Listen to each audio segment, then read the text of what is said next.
Biosecurity is extremely important, especially in the ginger, because if you get disease in ginger, it can wipe out a crop sort of within a month or something like that. So it really hits you financially if you don't control diseases.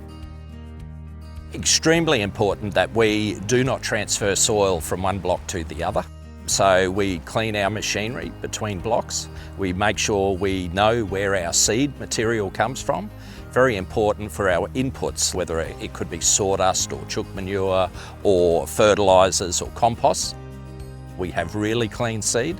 Our yields are actually higher than what they were previously, which actually means our cost of production has decreased there, which does offset those costs of actually putting the biosecurity measures in place. We've actually got machinery for each area, and they've got specific staff for each area as well.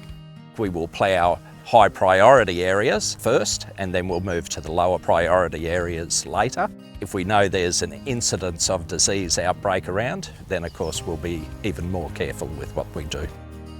I will actually park my vehicle outside the farm in most areas, and then they will come and pick me up, take me to where I'm got to go, but I've got different boots and different clothes for each farm. It took us quite a few years to develop our plan, and our plan, because we did have an outbreak of Pythium, it was forced upon us. So to survive, we had to adapt. So DAF helped us with that. When we knew what we were dealing with, then we knew whether it was waterborne, soil-borne, what sort of methods it was going to move, and then we could start developing, okay, how do we stop that? And it took a number of years for us to actually develop what we had to do, and some of it was trial and error. So we still have those plans in place today, but nowadays incidence is definitely by far lower.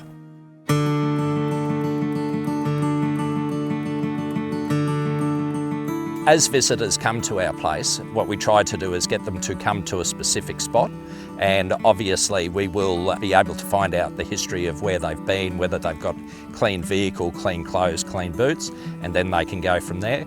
Otherwise, like, we have signage on gates, and we have like a phone number there that they can call. Leaving the site, there are clean down facilities available for people to come clean, go clean. We do have wild pigs on one of our farms, so obviously trying to trap and control them, but it is one of the most difficult ones that we do come across. We've got a lot of fences in place, so some will be barbed wire fences, some will be electric fences, but how do you stop a kangaroo jumping a fence? So that's one of our toughest ones that we actually come across there. So we just have to learn to live with that one as best we can.